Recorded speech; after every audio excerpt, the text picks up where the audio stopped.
Hello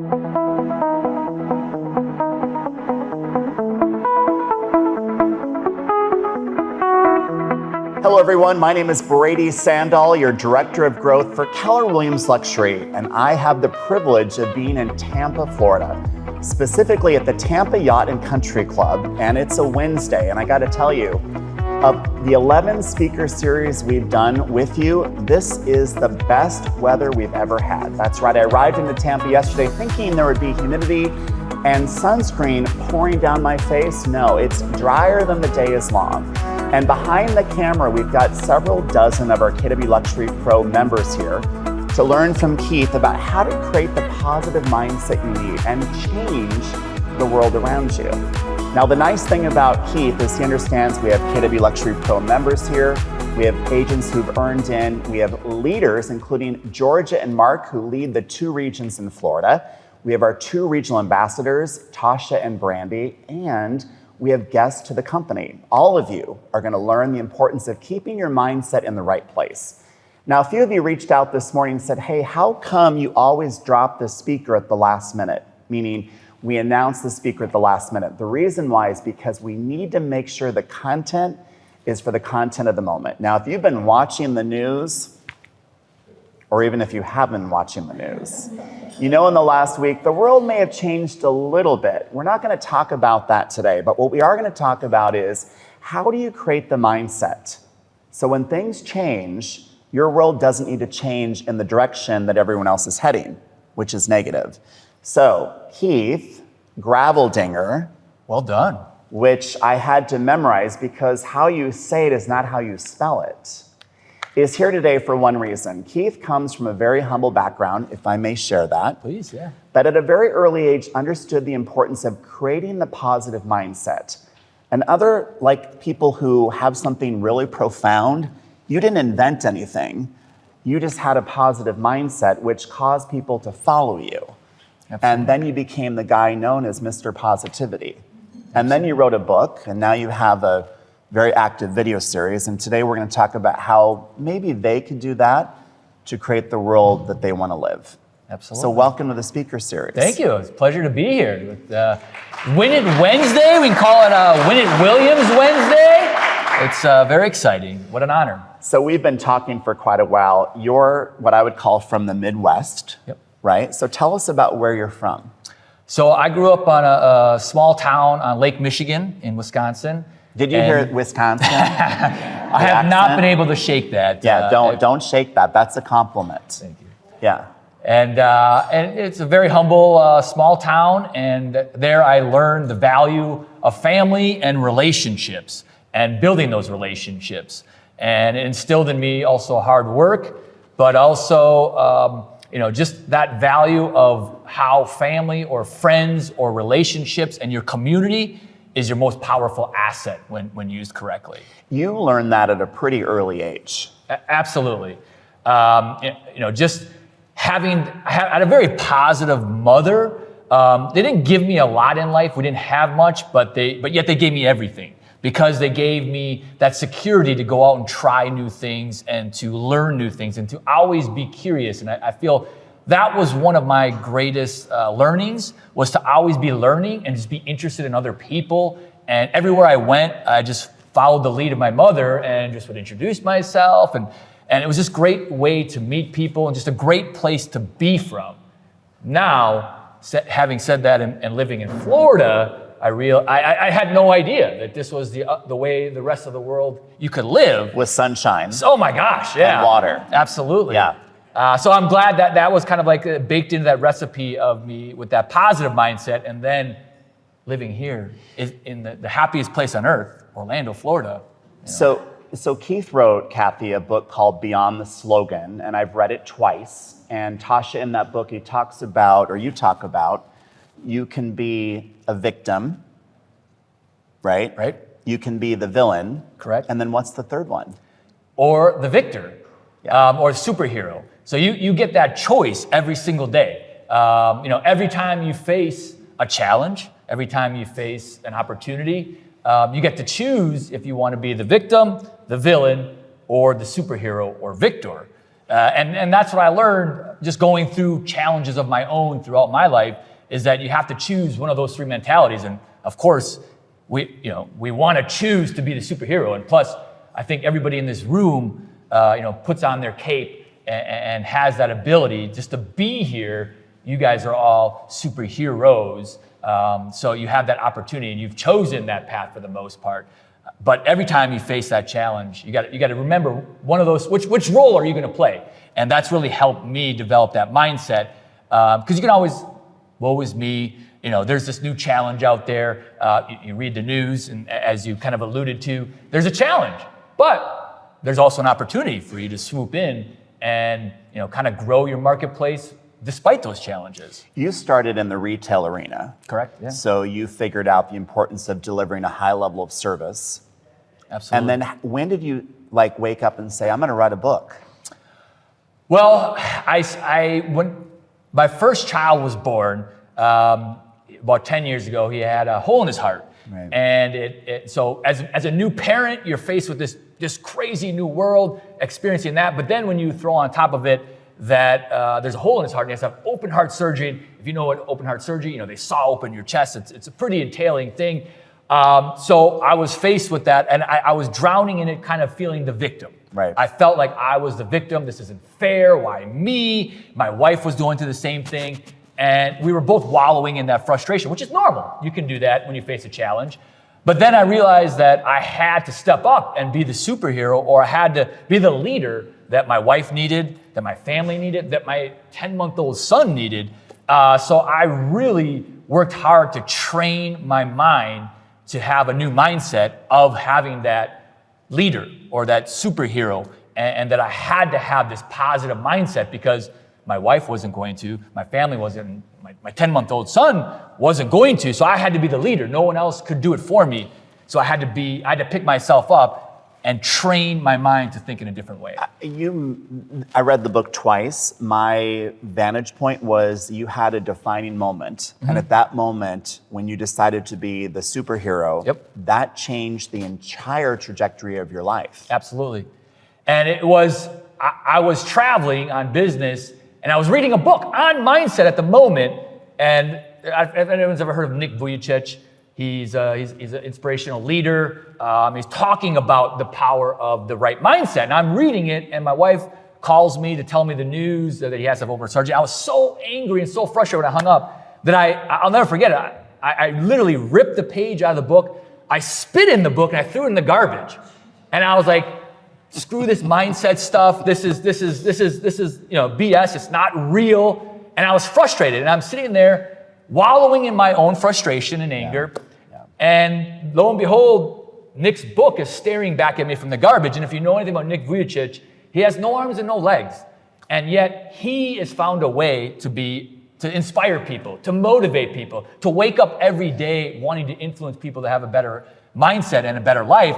And I'm looking at this book cover, like, who am I to wallow in my frustration and misery when I have two arms, I have two legs, I have every opportunity.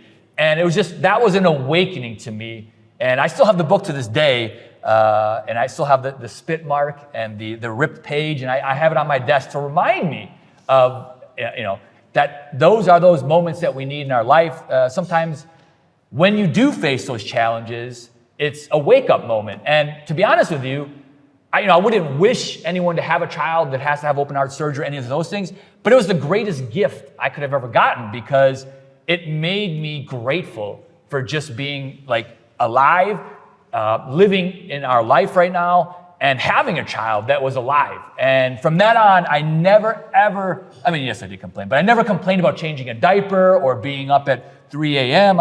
Those normal things that we all go through complaining about in raising children, I focused in better because I was just grateful for his health. One of the things you talk about in the book is it's not so much about the open heart surgery or changing the diaper, it's how you respond to that which caused the biggest change. So let's kind of give them some coaching moments. Sure. How do they create a shift in their mind when maybe something negative is around them? So a mindset too, what you don't realize that a mindset is the way you think. So the way you do anything can be learned. So often people think, oh, you're just positive, you're naturally positive, you were born that way. But you can actually train your mind to think in a certain direction and think in a certain way. And that's what I've done just by reading a lot of books and studying on it. But I think the fastest and the easiest way to ever shift your mind, if you ever find yourself wallowing and being frustrated, is to realize that your mind and your brain cannot hold two emotions or two thoughts simultaneously. I know we all think we're great at multitasking, and we are. And you're great salespeople, great with the call of work. But you think you can stream Netflix or drive in your car and text and call and do all these things, multitasking at the same time. But your brain is actually just flipping back and forth between the tasks, going back and forth, just very fast. But what I've learned is that your brain cannot hold two emotions or two thoughts at the exact same time. So what that means is that scientifically speaking, you cannot actually be angry and grateful at the same time. So part of it then must be self-awareness. You've got to realize that you're feeling anger and not greatness. What I love about your book is you say that you start every day with gratitude. Yeah. How did you come up with that? That's been the most powerful, because gratitude is the ultimate antidote to frustration and anger. And you have to start your day in the right way, in a winning way, as I like to talk about, because you can have the greatest intentions. We've all been there. You have this great day planned. You get out there, you have a meeting, you have two more at the rest of the day, and all of a sudden your client calls and cancels, or you get caught in an accident on the freeway, and your day spins out of control fast. And we end up putting out fires all day long. So you really have to work on getting your mindset first in the morning, because I feel that's the best time, because you head out into the world and you really end up reacting to everything. As much as you plan out your day, we all start reacting to everything. And the way we react to anything is the ultimate test of who we are, because everyone faces challenges, everyone faces obstacles. Every single day there's a challenge and there's an obstacle. And if you react in a negative way, or if you react in that victim mentality of why me, this isn't fair, why is this, this construction zone or traffic so backed up, until you pass by and you see the accident and you're like, wow, I'm just grateful that I'm not the reason for the backup in traffic. So you have to put on that mindset of winning, the winning mindset first thing in the morning, because once you walk out the door, you can't control anything. And it's all about how you respond to situations. And, I believe that, the reaction is the most important part. But it's, when you're on a plane, they always say, put the oxygen mask on yourself first before helping others. And you have to do that to yourself first. You have to get in the right mindset. And it all starts with gratitude. Because I said, you can't be angry and grateful at the exact same time. Your brain just physically and mentally cannot do that. So if you're grateful, you're set up. And that's the easiest way to set yourself up for success. So we start every group that I lead with gratitude, but I realize that they may be at home without gratitude before they show up at work. So what could they do at home before they show up in an environment that maybe does provide gratitude? So, meditation is incredibly powerful, but spending the first 10 minutes of your day just reading something, I think the hardest thing to do is everyone checks your phone, and you check your phone always instantly. So what I like to do is I have a picture on my phone, of things that I'm grateful for, which is my family. And every day that I wake up and my family is alive and they're healthy and I have my health, it's something that you can focus on to be grateful for right then and there. But then I dive right into reading positive things, or even watching a positive video, and just focusing on that and trying to find something to be grateful every day. And it's easy. When you look for something, you're going to find it. It becomes easier. Absolutely. You train your brain to find it. And so I know it sounds trite and simple just to look for things to be grateful for, but you actually have to train your brain, because much like all of us on our social media, when you go on social media, it's feeding you what you're interested in. The social media platforms are there to keep your attention the longest. And realistically, like TikTok is figured out, it's feeding you what you're interested in, what you're actually looking for. So you can actually, your brain has the original algorithm. What you train it to focus on, you will see and you will find. So if you train it to find opportunities, things to be grateful for, those things come into your vision more often than the negative things. And it's so easy. If you do the first thing you do is open up your Facebook feed or your Instagram feed, it's easy to get distracted and to get into that negative mindset. Oh, Susie over here, looked like they had an incredible night last night. Why wasn't I there? Susie did have an incredible night. Yeah. But it's easy to get distracted and go down that negative road. If you watch the news, I mean, the news is there to grab and hijack your attention. So you really have to find a way to get focused and be grateful first thing, so that when you go on to, when you train your brain to look for the opportunities and to look for those things, I mentioned it in this book. It's something in your brain called the reticular activation system. In a great example, I think I talked about it, but like when I first had to go down the route of becoming a minivan dad. And when we first started looking at it, I thought, no way, I'm not gonna do this. Start test driving minivans. And then all of a sudden, the next day, I'm looking, I'm like, wow, there's minivans all over the freeway. There's minivans at the parking lot. There's minivans at the gym. Minivans are kind of cool. And I was like, all right, minivans aren't that bad. I'm like, minivans are everywhere. But then I realized that it wasn't that there was more minivans on the road. It was just that my brain now was focusing and seeing it. And so my reticular activation system in my brain was activated towards minivans, so that I started to see them everywhere. Just like I'll probably see yellow shirts. I'll notice yellow clothing everywhere just because Jack over here and over here, we these beautiful yellow shirts, and I'll notice them the rest of the day. I'm like, wow, there's a lot of people that wear yellow shirts. So what we focus on expands. Absolutely. So the title of the book is Beyond the Slogan. Yep. Why did you title it that way? What's Beyond the Slogan mean to you? So Beyond the Slogan, my video series and what I do daily is the Win It Minute. And it's all about 1 minute of inspiration a day. And it forces me to find inspirational pieces to give to other people. Because now I not only have to find things that I'm grateful for, but now I gotta research and look for things to make other people feel grateful or give them tips. So it was really about how I go beyond the Win It Minute.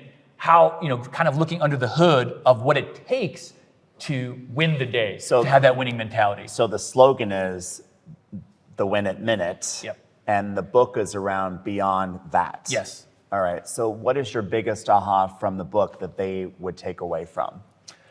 My biggest aha was that I realized that, the secret to success in anything you do really is no secret at all, as much as a choice. You have to make that choice every single day on how you respond to those negative things, how you react to things.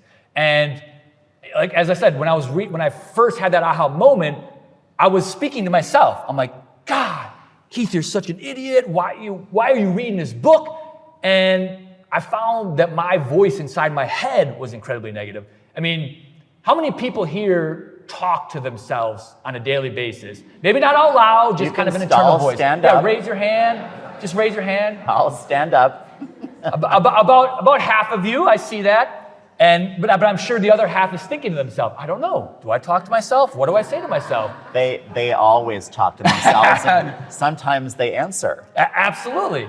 So we all talk to ourselves. So you got to realize that the most powerful voice in the world is your own voice. And you have to train it to give you that little motivation. I mean, I coach my kids in baseball, and when you go out there or basketball, you're like, all right, guys, let's go out there, high five, and we're going to go out there and win that day. Come on. And you high five them, and they run out. Yeah. But nobody does that for us. I mean, when you walk out of the house, your spouse or no one's waiting there with a cup of coffee. There you go, Jack, win the day. And no one gives you a high five. So you need to do that yourself.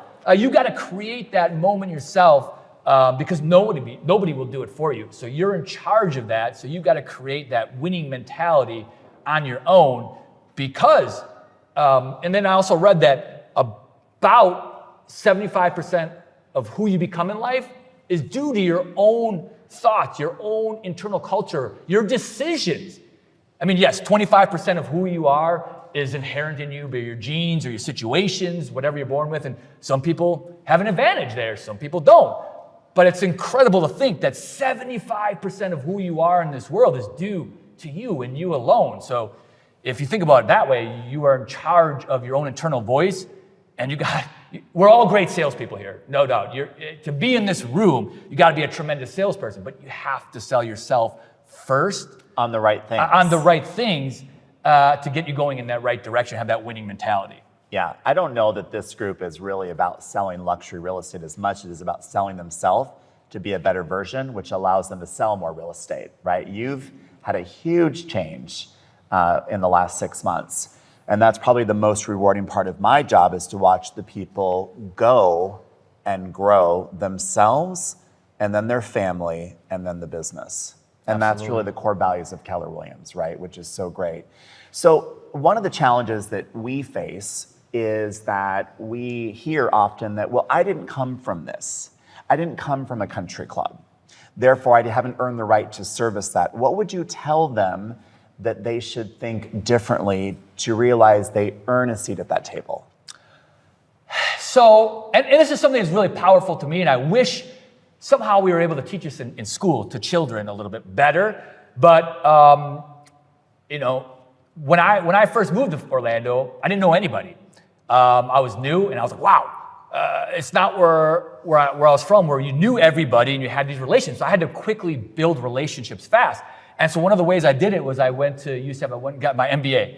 But I chose a night program so I could work. And I was getting my MBA, and this was like 2008, 2009. A great economic time. Absolutely, yeah, exactly. and when I was getting my MBA, it was with 30 other people. And that was it. It was with 30 people. You were there with each other for like 19 months. And it was 3 times a week you had to meet. And all of a sudden I get into this class, and about 25 of the 30 are all NASA rocket scientists. And because what I learned is that NASA was decommissioning at the time, so all of the NASA rocket scientists learned that they were about to be out of a job and had to go in the public sector. And I almost quit, because I always had the joke growing up, like, how many rocket scientists does it take to change a light bulb? And you think rocket scientist is the ultimate in education, the ultimate in knowledge. And here I am, I'm in sales, and they're all like, what? You're in sales? We're rocket scientists. We're sending people to the moon. And I was so intimidated that I wanted out of it. I wanted to quit on that day. But then it came to a point where, because I had no idea what we were doing. It was business statistics, the first class, and I couldn't do any formulas. I was lost. But then I started talking to people and just getting to know them. And they're just like us, rocket scientists, engineers. I don't know if you have any engineer background. But then I started talking with them, and they love sports. I love sports. I started talking to them. We're connecting. And I realized that they love doing all the formulas, but none of them wanted to present. They're like, Keith, we'll do all the work if you just go up and present. Wow, okay. I'll do that, because there's a role for everybody. You can fit in everywhere if you just hang around long enough and you create a relationship. You find that there's a common bond with everybody. You just got to find that way to chip away and get to it. But then you realize that you also kind of fill the gaps of everybody somehow. Yeah. You bring something special to the table, no matter who you are, that it complements everybody. And if you just keep showing up and persevere, you find that area where you fit in really well. Well, you talk about 2 things that we talk about within KW. Number 1 is that family, occupation, recreation, dreams, right? The Ford model, the find commonality. But 2, no one succeeds alone. No, absolutely. And how different would your world have been had you tried to succeed all alone? Oh, absolutely. It's, I think that's been my greatest fortune, is that I've had the opportunity to build relationships, and I had to learn early on about building relationships. And I feel incredibly wealthy because of the people that I've met and I've known over the years. And it took, I grew up in Wisconsin. It was very comfortable. In fact, I went and visited like a month ago, and I realized where I was from was really comfortable, and everyone there is comfortable. But then I had to move across the country, and I was uncomfortable. And I wanted to move home because I was uncomfortable. But then I embraced being uncomfortable. And sometimes we have to break out of that comfort feeling to grow. And that's really the only way to grow in life, is to grow as you go, but you have to be uncomfortable. And it takes obstacles, it takes challenges to become uncomfortable that force us out of that. And that's ultimately how you grow. I mean, if you have probably have a 6-pack of abs and get muscles, and the only way you get that, he doesn't know me. But the only way to get that is to become uncomfortable doing your workouts, and that's how your muscles grow. And that's how relationships grow, is you have to put yourself out there and be in uncomfortable situations to become better. Okay, so let's talk about that, because I think this is one thing that's been fascinating for me, but not really news. And that is, most agent businesses that I get to watch grow the relationship to the level they're comfortable with, and then their business never grows beyond that. Absolutely. And when they say, well, how come my business hasn't grown? I'll say, well, how many new relationships do you have? None. And then if those relationships haven't bought anything or sold anything, their business just plummets. So let's go into the conversation of how you could use positive social media to generate new relationships, which might lead, or probably will lead, to new business. Yeah, and I think there's an opportunity. The same thing, people think, oh, TikTok, a new social media platform. Oh no, like, how am I gonna get on that? Or just the newest social media platform, whatever it may be, Instagram, Facebook. There's always something new coming about, and sometimes it's an obstacle, but sometimes it's an opportunity. And I think if you are out there doing something unique and you're connecting with your audience, and it doesn't even have to be something specific to real estate. It can just be what you're passionate about, something that you like to do. If you like wine, or if you like coffee, you can talk about your favorite coffee places or why you like this restaurant, and just out there talking about things that you enjoy or that you're interested in. Someone may connect with you about it and may be interested in it. And it's amazing to me. When I first started creating the Win It Minute video series, I was posting, and even though you might not have 100 likes, I would notice when I was in social situations, people like, oh, I noticed that you were in Kentucky, you were in Tennessee, you were here, you were doing this. And I'm like, wow, people are noticing it. And when I would travel for my business and I would visit clients, I maybe hadn't seen them in a year, they felt like they knew me and they hadn't missed a beat. They knew everything that was going on in my life because they're following it on social media. Let's talk about that, because my observation of reading the book twice was that they didn't really fall in love with anything that you said. They fell in love with how well you said it. Yep. In other words, they were looking for someone positive, and they went to you for that positive need that they needed to fulfill. So the challenge, I think, is that some of these great people might get stuck on creating something around coffee or wine or fitness or travel, when in reality, it might just be a positive, authentic message that creates the following. Absolutely. And that's what I found, is that when I was looking for something to be grateful for, something positive about every moment or any city that I visited, once I started looking for it, it was easier to find.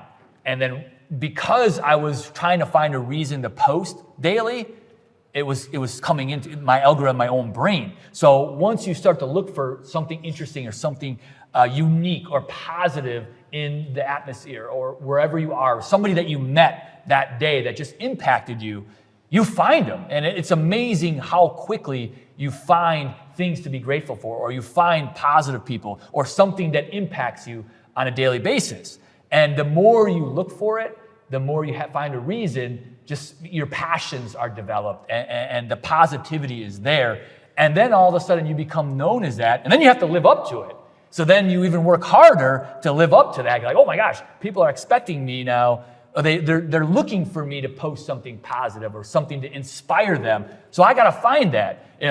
You may have traveled here to Tampa from out of the state, and you might just want to post that selfie of dinner or something. But if you find even just a beautiful sunset or just something that is out there, post it and make a little comment about what you're grateful for, that you're grateful for traveling to Tampa and you're grateful for a friend that you met. Make those posts and make that inspiration. And you never know, even someone that you meet, you said you're grateful because they were interesting and they told you about a great jazz club in New Orleans that you're going to go try, and you're thankful for them. And then all of a sudden, they're thankful that you thank them, and they're like, wow, and they feel a connection to you even further. And a lot of times it's easy, just people that you meet is the easiest route to thank them or to find something positive with someone that you met. Everybody has something positive to influence you with. You just got to find it. What are the key components of great content that deliver messages that are very positive? I think it's about, first of all, attention is incredibly important. But attention to? Grabbing the attention of others. And the reason you want to get their attention is to give them something positive. And it's about that relationship, but looking for the reason that it's positive. And you can always find, when you meet somebody or you're at somewhere, you can find the reasons that it's not good. And you can find the reasons that it is impactful. So you got to always then train your brain and think in a more positive, impactful way, and to find what is actually good and what you want to speak to. So I would say the recipe, number one, would be train the mind to be looking for the good. Absolutely. And for instance, like my son plays on a baseball team, sponsored by the local real estate agency. And in the back of his shirt says the realtor's name. And I was like, hey, you guys should thank, Jack. He's and like, who's Jack? We don't know who Jack is. I'm like, he's the dad in the stands who's always yelling at, he's not yelling, but like Jack could come out and take a picture with the team. And instead of just using that old school of sponsored team, go out and take a picture and be thankful that these young kids are learning and they're representing you. Or even if you have, a booth or a bus stop, a bench. Find ways to have people post, go to them. I'm grateful that I have the opportunity to serve my community by having people sit here and enjoy my beautiful face on that bench. So that's true. If one could say if you're advertising on a bus bench, that may not be the target audience you're looking for, right? Yeah. But having said that, when you think about these people are running big businesses, right? Yeah. They may not have the time to put together a large production. How easy can it be to create a 1-minute video, the minute video for them? How easy? Well, that's kind of a loaded question, because when I look back on my first minute videos, it was almost cringeworthy. When I look at the first few, because it takes reps. You got to get out there and you got to work at it and you got to start creating it. But the more you do it, the better you become at it. Just like anything. I'm sure we all winged our way through the first 5 or 6 contracts. You can find a way through it, but you have to. Once you get through it, you become an expert at it, and you realize that you become better at it. But I think even when I first started out, I would just find random people that I met and I would interview them. Hey, can I interview? If they're looking, you're at a Chamber of Commerce meeting. Mm-hmm. Find someone interested in me. Hey, do you mind if I just interview you, ask you a few questions, and let them talk? And they're so grateful to be asked that. They're like, oh, wow, no one's ever asked me to make a video. And you just ask them a couple questions, what their interests are, or what makes them successful, or what their business does. They're so grateful that you ask them, that they're happy to do that video with you, and vice versa. And then you got content right there. And you just met a lifelong friend. You have that connection. If you don't know them, that's a great way to meet them, and it's an immediate bond. Just asking someone, can I ask you 2 questions, mm-hmm. and create that little video together. And then you always find a common bond, but you instantly bond with them, and they'll always remember you, and you always remember them. And then on top of that, if you post that video, then all of a sudden their audience is your audience, and you're winning both ways. So step 1, train your mind to think positively, right? Look mm-hmm. for the positive. Step 2, realize that there may be other people that have a story more so than we have the story to tell. We just have to bring them to the table, ask the right questions, and bring that story out. Absolutely. So when you think about what not to do, what are some things they just should not do? 1 is think negatively. Number 2, critique, right? Yep. Number 3, not repeat, not be consistent. What else? Again, what you focus on, you're gonna find. So I feel like social media is very easy to complain and to go down that route of getting frustrated and following other people and being, I don't say jealous, but envious of other people. You want to celebrate them. Even though maybe your competitor beat you on that bid for the listing, or maybe a competitor of yours got a new client. You want to celebrate that sometimes and congratulate them and find ways to find that silver lining, because ultimately we're not, it's not inherently there's only one house in your city. There's more opportunities out there. And if you find a way to come together and to celebrate others, that's the easiest way. If you celebrate other people for simple things. Everybody has something to celebrate. They're having an anniversary, or they had, their first sale, their first listing. Find ways to celebrate everybody within your team, or just any day you can find something to celebrate. And I think finding things to celebrate instead of being envious about. And you'll find that when you celebrate others instead of being envious, it actually triggers that emotion in you that you are genuinely become happy and you're looking for those things to celebrate instead of being envious. And we probably know this, but I'll say it anyway, we probably should stay away from topics that are controversial, that are polarizing. Yeah. Right? Yeah. Just keep in the positive mindset of that. So let's say that you've had the positive mindset, you've found a couple people you're going to interview, you've found your authentic voice. How do you politely bring them in the database, sell them on the value proposition? What's the strategy around that? I think the most important part is that relationship that you build. And you cannot build a relationship fast. You have to be patient. I think, everyone in this room is a rock star sales agent. You're a great seller. You're great at sales. But I think when it comes to social media, there's no patience. You right away, you want to go for that sale, or you want to post about a listing that you have, or you want to post about something upcoming. But if you're building the relationships, when you go to your networking meetings, your chamber of commerce, the girls' pizza night, or coaching baseball, you are patient in building those relationships with the people around you. You realize that you have to put in effort, and you can't just go right for the sale in that moment. You have to be patient and build that relationship. Same thing with social media. It's posting and giving stuff to your audience, and giving and giving and giving, and being patient while you build it. And then you build up that credibility, and they remember you, and then they come back to you. Well, I think, I've told my team that social media or postings are designed to build a following, build to an opportunity, but it's not a conversion sport. Correct. It's not a conversion sport where you can go for the conversion based on a social post. No. Right? It's becoming building those relationships, but also getting the attention.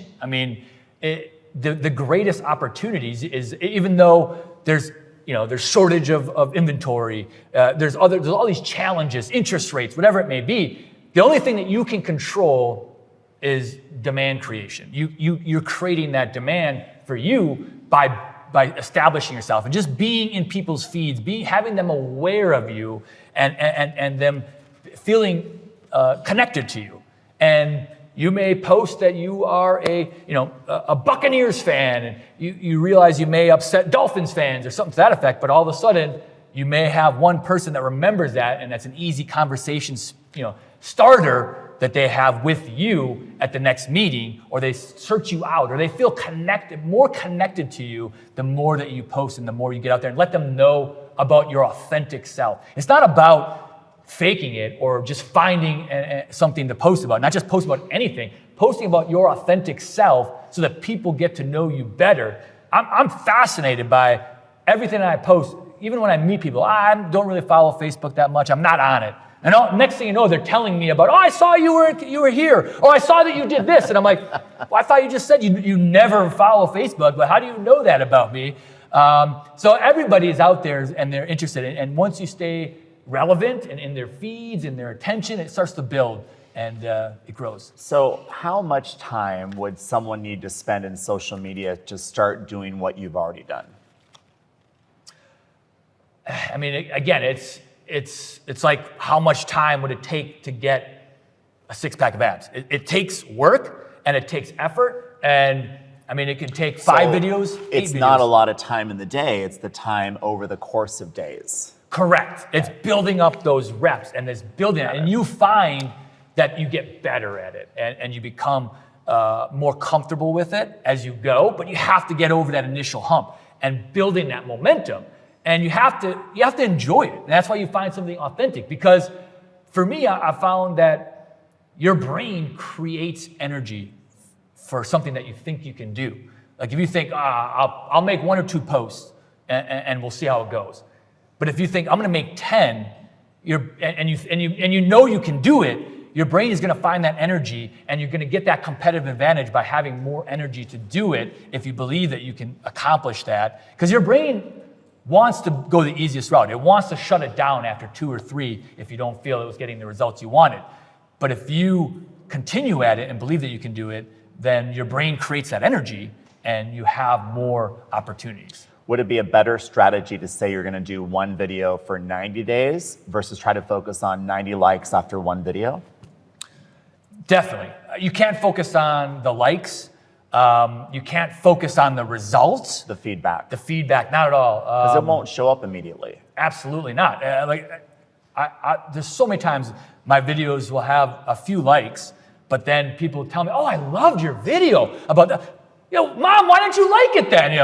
But they don't like it. And you're like, why wouldn't you like it? But people are also uncomfortable with liking it because they're like, what if someone sees that I like that? What if someone sees my competitor likes that? Or maybe they think that I want to use their services now that I like their video. So you can't focus on those things. Right. You have to focus on who you're becoming in the process. And the more of the videos that you make and the more posting you make, the better version of yourself, and you're becoming better at this than you were before. So you have to focus on who you're becoming, not the result of your post.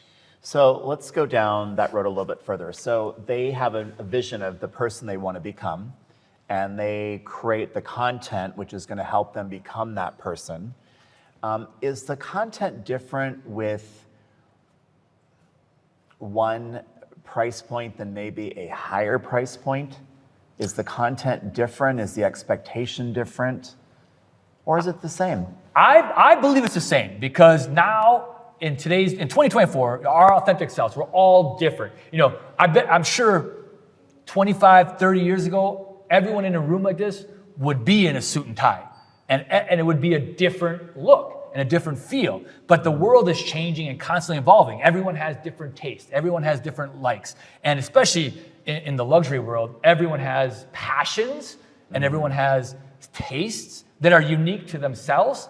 And if one thing you talk about aligns with their likes or their passions, they're gonna feel connected to you. Got it. And if you post about this Pinot Noir that you love, it may connect with somebody that you're willing to connect with. But you could also post about this great Star Wars movie that you liked, and that person in luxury business may also like Star Wars. So you have to just go with your authentic self and not focus so much on what you think your audience wants to hear, more about what you want to deliver to them. So you've created the videos, you create the following, you've created the database. Do you do anything extra with that database beyond the daily video?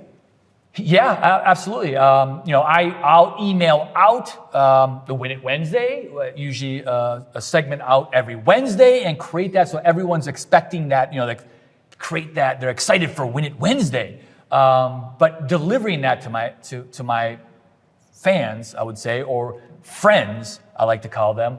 But yeah, I mean, you can use that and you can go down even further, people that like your page or people that actually follow you.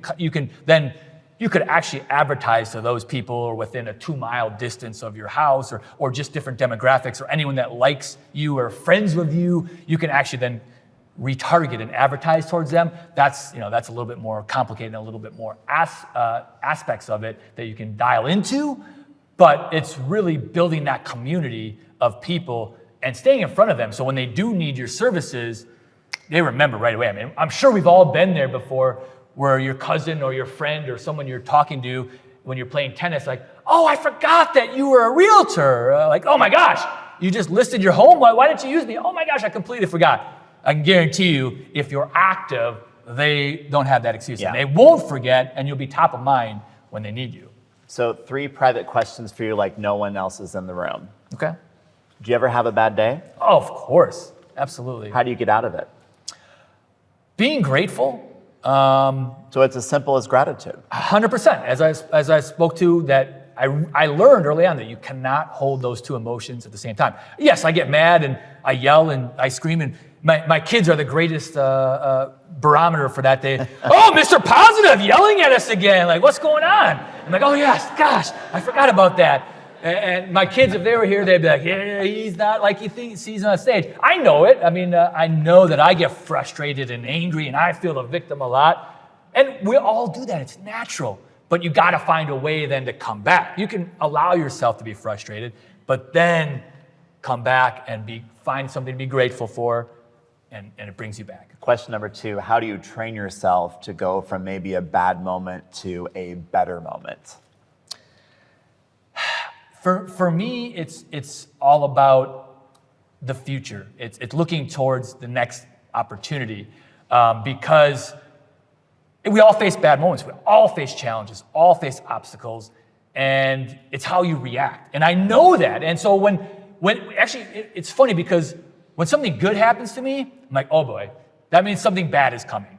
And I have that feeling. I don't know why I have that. I always feel like, wow, something's gonna swing back. But I'm thankful for that because I want that challenge. I want that obstacle because I know that I'm going to become a better version of myself because of that obstacle or challenge. So I actually, when bad things happen or I get frustrated, I'm so thankful for it because it makes me a better version of myself when you have to overcome it. And that's how you grow. You cannot grow in anything without a challenge. So if you're looking in the mirror to yourself, what would you tell yourself to make sure you have the best moment or day possible? That no matter what happens, you're alive.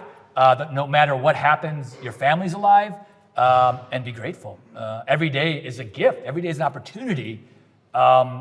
Even for everybody out here. If you're ever frustrated, you can't find something to be grateful for. I mean, it's crazy to think.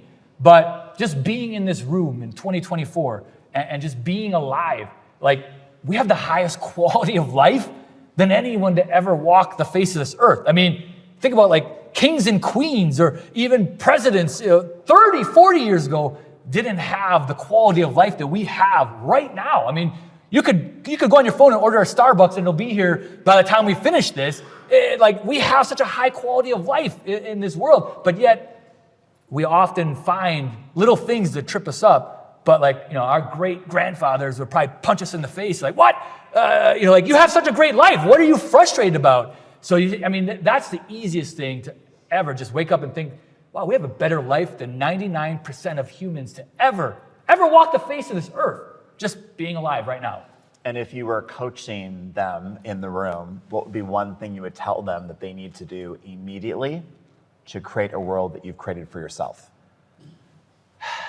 Again, I think the gratitude, finding something to be grateful for, and then realizing that you're training your brain.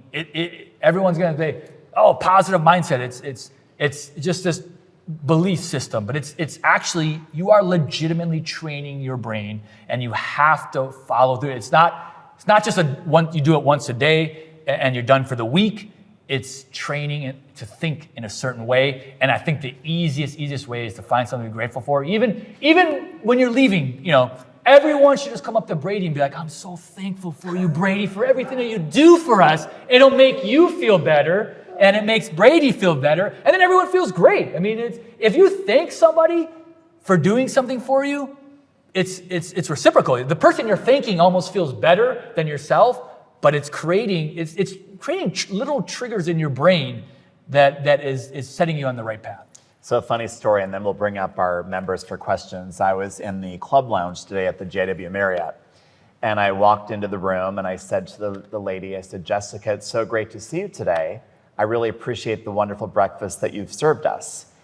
And from that moment, she looked up and she smiled, and I said, and that smile is an award-winning smile. You're a great ambassador for the brand. Yeah. For the next 45 minutes, she only focused on me. She didn't focus on anyone else in the club lounge. And what was most interesting is the people in the club lounge says, why is she focused on you? And I said, because I was focused on her first. Absolutely. And I think our society has forgotten the importance of focusing on others more than they've been focusing on themselves.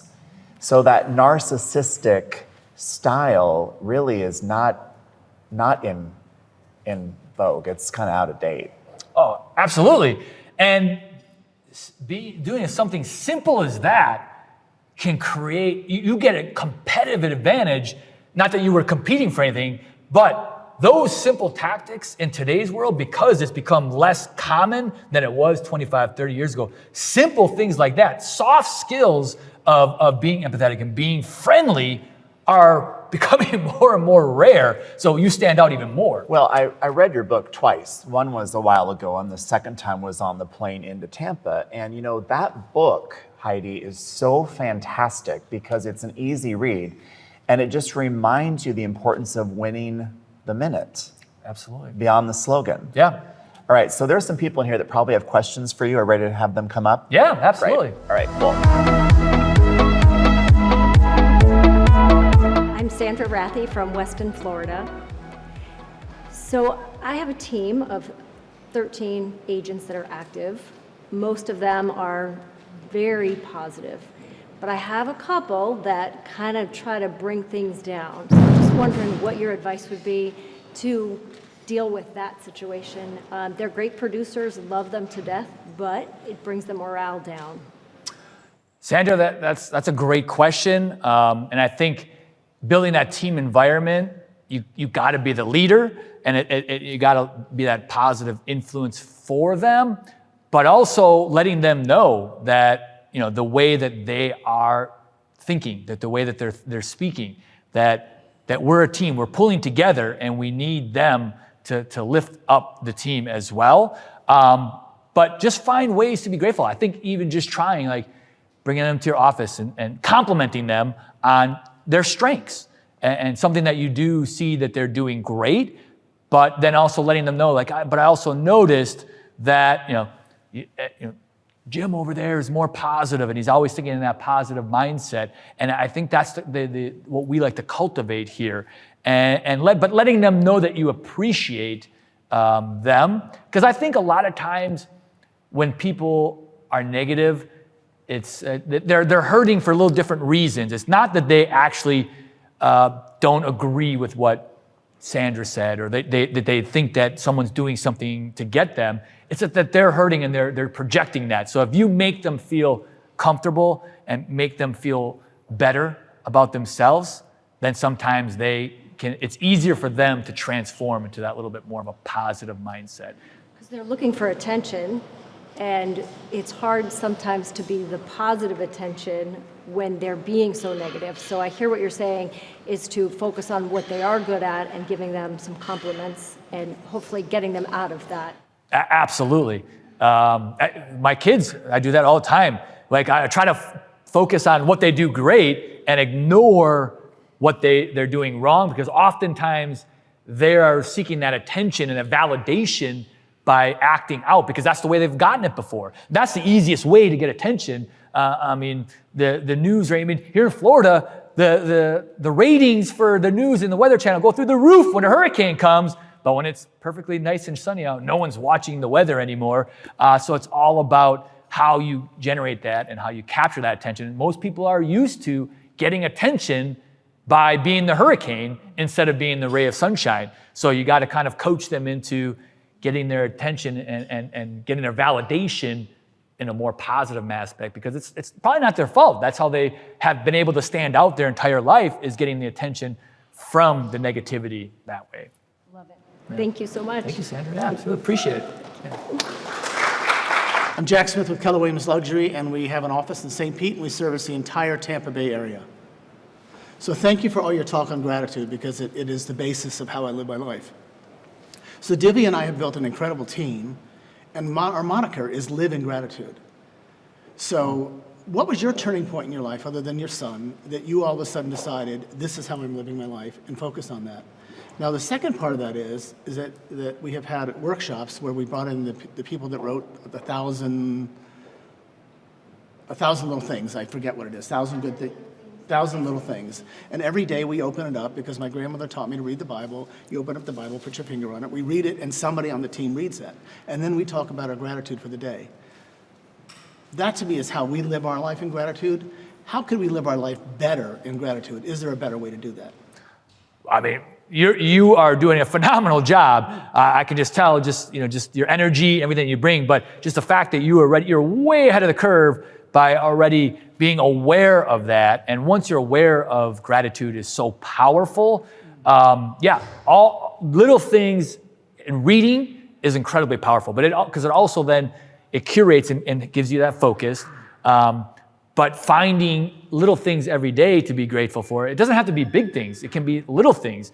And I think that's an incredibly powerful thing that you are doing, and you're impacting not only your life, but you're impacting the other people on your team, and not only their business, but their lives.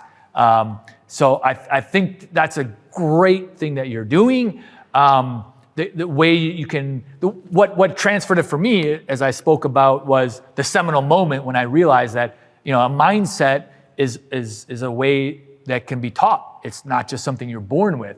And having that grateful mentality of just having your health, being alive. And I mean, if you ever need something, you always fall back on that, the fact that just being alive right now, we have a better quality of life, a better life than 99.9% of any human being to ever walk on this earth is insane to me.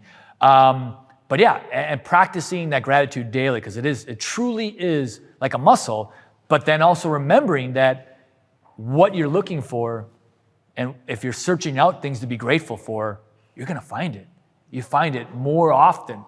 But on the flip side, if you're looking for things to complain about or be negative about, you're gonna find those things too. So remember that you're putting on that suit of armor, that superpower suit, every time you do those gratitude talks, every time you find something to be grateful for. And I think the one thing that you could maybe implement, you may already do it, but expressing it to people. Finding a reason to just finding one person a day to express it verbally to, and you'd be amazed at what impact that has, not only on that person that you're impacting and expressing that gratitude to, but unto yourself. Because then when you go places, instead of looking for, this line at Starbucks is so long, you're looking like, the person in front of me might be someone that I can chit chat up with. I have some time, and maybe I'll network with them and get to know them and impact my life. And I think so often the easiest thing most people do, go to their phone, and they don't use those opportunities to chit-chat or find a reason to express gratitude to people in their lives. And we don't express it enough. So I think the only thing that you could change would be, if you, I'm sure you do, but verbally expressing it to others or finding reasons to thank other people as well. Well, I think all of us have had the great good fortune to have Brady and Caroline lead us in Luxury Pro, which has certainly elevated our business tremendously. It's probably almost tripled our business in the past year and a half. Wow. So we have great leaders, Gary Keller, we have Brady, we have Caroline. We also have James Shaw, who we go on a call every single morning. So we lead generate from 6:30 until 9 every morning. The gratefulness is, how do you return that back to the people that have given to you? That's the real question. Yeah. Paying it forward, helping other people. Sometimes the people that impacted your life, they may be grateful. Can you imagine if you helped somebody and you just told someone that you're thankful, and then you told Brady that you did it because of him? Like, hey, listen, you helped me out so much that instead of just sending you a note, I helped this person. I spent an extra 10 minutes helping them because of you. I think that would make me incredibly grateful if someone said, hey, I helped my friend today because of your book. It wouldn't, if someone just said, I loved your book, great. But if they told me that it influenced them to want to help somebody else because they read my book, that would mean way more to me than someone just telling me, thank you for your book. Thank you. Thank you. Thank you. Yeah, appreciate it. Yeah. Thank you. Hi, I'm Mark Benson. I'm from Naples, Florida. It's my pleasure to be here with such a great group of people. You mentioned the opportunities that come every day. And we have, for some of us, we're multitasking. And for some of us, we're trying to squeeze in 5 pounds in the 10-pound bag. And so when trying to do all of the tasks, what would you suggest for someone who's perhaps intentional about doing it, but doesn't feel they have enough time to do it? And I know for some of us, we leverage, and for the rest of us, it's that feeling of, I'm missing out on something if I'm not doing it. Oh, absolutely. I have that feeling every single day. And I empathize with that, but I think twofold. One is momentum. So accomplishing one thing at a time. So if you have 20 things that you're trying to accomplish, obviously you want to focus on the most important aspect, but sometimes that is the bigger task. So you kind of put it off. And that's the normal aspect. We always put off what we don't think we can accomplish right away. So maybe just doing 2 or 3 small tasks, checking them off, getting those taken care of, you create momentum. And momentum is one of the most powerful forces on earth, I believe, because once you start accomplishing things, you're starting to feel good. You're creating that momentum and energy. And we all think every single day, oh, I don't think I have the time for that. Oh man, I don't have the energy to do these 20 things today. But if you think that you can accomplish those 20 things, or if you think that you can accomplish one thing that you know you're going to get taken care of, your brain literally creates energy at something that you believe that you can accomplish. But if you think, I don't think I can do this, I don't think I can accomplish these things, your brain will find a reason to shut it out and to conserve energy by not even wasting time on doing that task. So if you got to find a reason to think, hey, I can accomplish this, and then your brain literally creates that energy and that momentum to get you accomplish that task. It's just incredible how once you accomplish 1 or 2 things and you create that momentum going forward to something. And I mean, even if I told you there's a list of 20 people, if you called all 20, 3 of them will use your services. Mm-hmm. But if I gave you a list of 20 and said, if you call those 20 people, I doubt it anyone will, but just give it a shot anyway. After 4 or 5 of those phone calls, you're like, screw it, I'm done. But if you know 2 of those 20, you're going to keep going all the way to the end, because hope is powerful and belief is very powerful to our brain, because our brain, again, wants to shut down on tasks that it thinks that we don't think we can accomplish, so it shuts them down and gives you less energy. I mean, I'm sure we've all been, I like to go to bed at 8:30, 9 o'clock at night. I'm exhausted by the end of the night. But if I'm out at a networking event, it could be 10, 11, 12. You have this energy and you're out there talking because you're enjoying it and you're not paying attention to being tired. And your brain is creating that energy because it's excited and it's accomplishing something. So once you start and build that momentum, and your brain literally creates energy to accomplish those tasks. We just came back from a national convention for Keller Williams, and Tony Robbins was the keynote speaker, or one of the 2. And he often emphasizes over the last 25 years that I followed him is the shift of your attitude. And you've reinforced that with me this morning about not only being in the moment, but making that quick shift. Absolutely. And it's all in our choices and our decisions. And that's the one thing that we can control. We can't control what's going on in the marketplace. We can't control what's happening with interest rates. We can't control things that are out of our control, but you can control what you can control. And that, exactly what you said, your mindset and the way you respond to things. Right. So who is inspiring you this week? Brady inspires me with his, and he keeps mentioning to me that he read my book twice, which is impressive. I think he's got the record twice right there. I don't think my mom even read it twice. But I love Tony Robbins. I follow him. I read a lot about James Clear, and he speaks a lot about mindset. But ultimately, my kids inspire me the most, and they keep me motivated.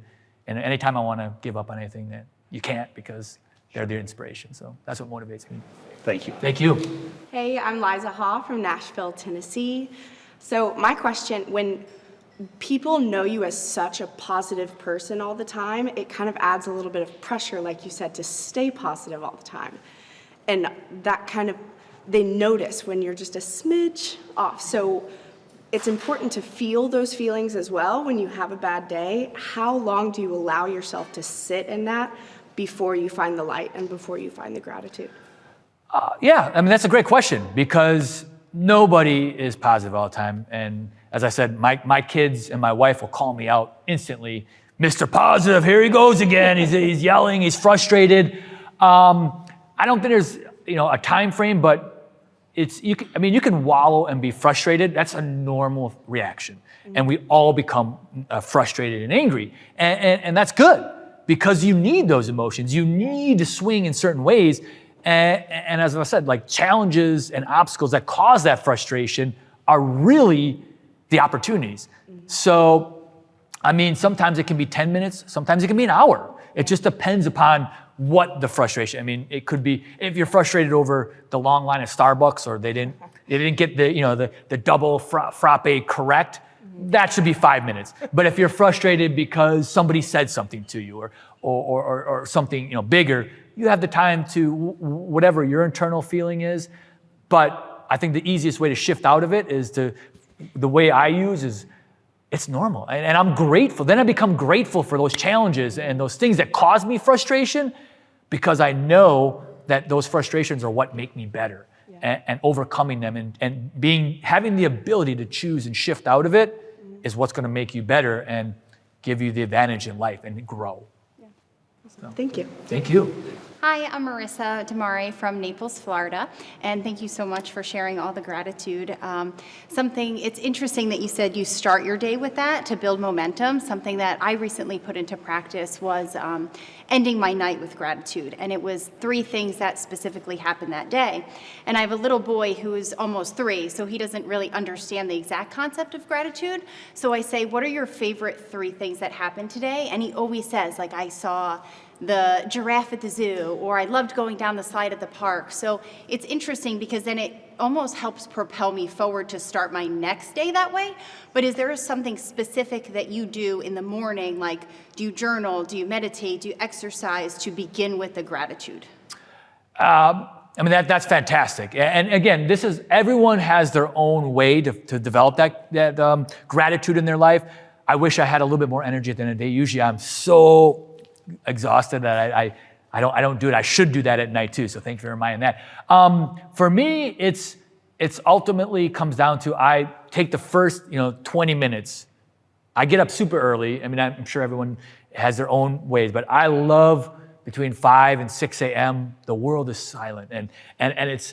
I remember specifically when my kids were toddlers and newborn babies, and people always said they hated that 3 o'clock in the morning when they're crying. And I was like, be thankful for that, because that's the greatest. You'll never be sitting at 3 o'clock in the morning in that silence and just be realizing that the rest of the world is quiet, unless you were out at a bar or something like that and it's not quiet. But you never get that opportunity again in your life to be sitting in that where the rest of the world is sleeping or not doing something, and you are in this bonding with your child, and the world is so silent around. So I love the between 5 and 6. I know the rest of the world is sleeping, is silent.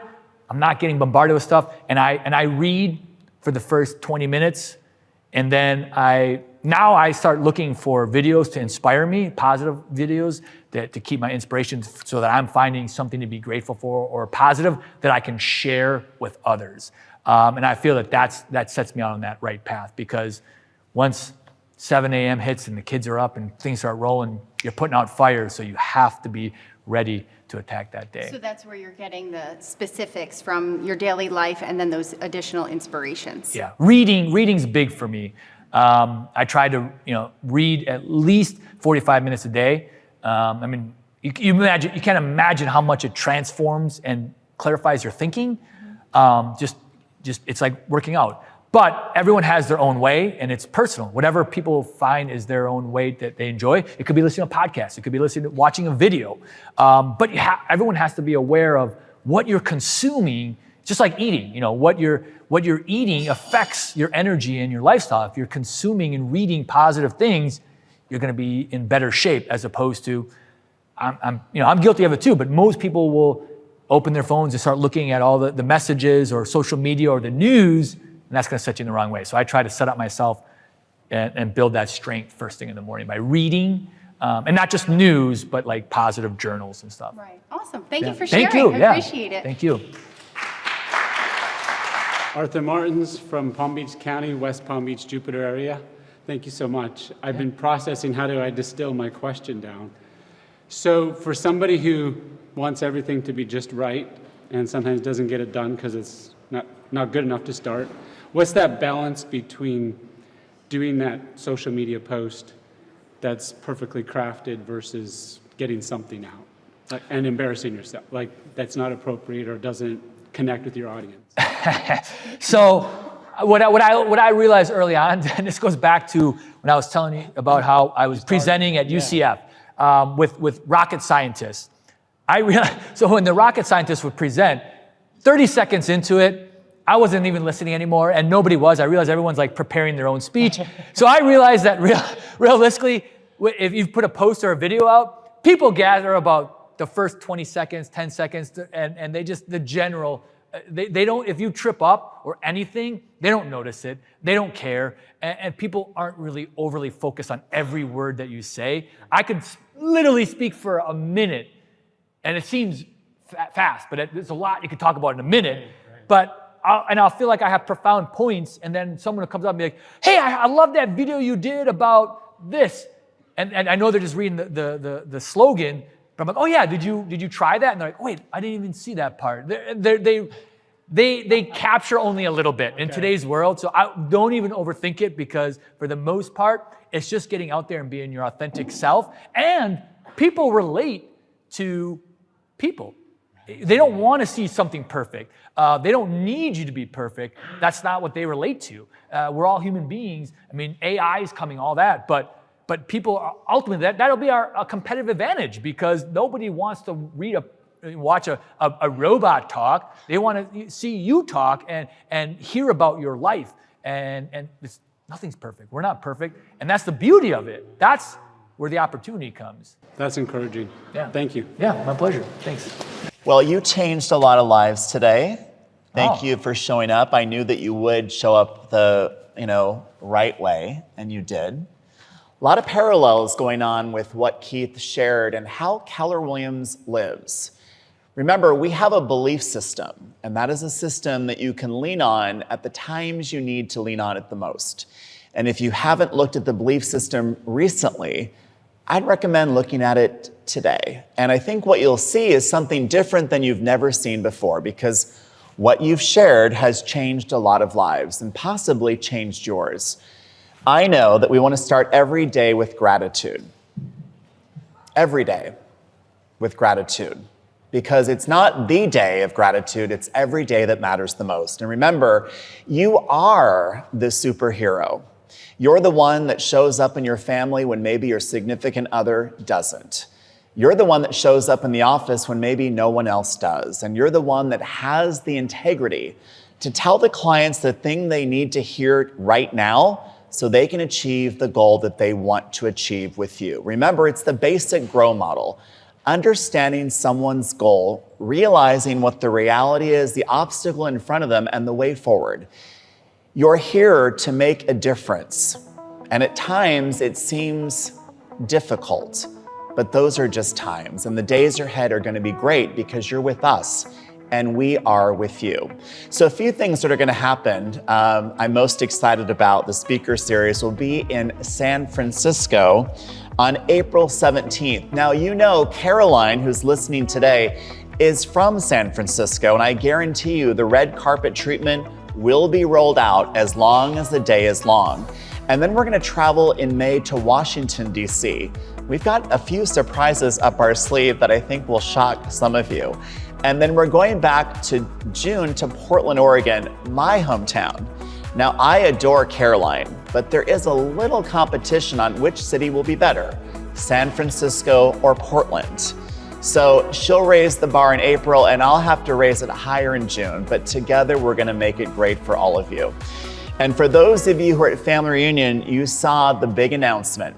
Symposium will be October 24th, 25th, and 26th at Hotel Del Coronado in San Diego. Caroline and I were having our global event, and at the end we realized that we were in trouble because Symposium 2023 was an exceptional event, and Symposium 2024 had to be that much better. Well, after touring the Hotel Del Coronado and meeting with our presenters, we're confident we'll achieve that goal. So on that note, I want to say this. Everything that you do is spectacular. And if you've forgotten that, write it down and do what Keith said. Look in the mirror and realize you are spectacular. And your entire company is cheering you on. And from all of us in the company, we thank you for being with us, and we're happy to be in business with you. We'll see you soon.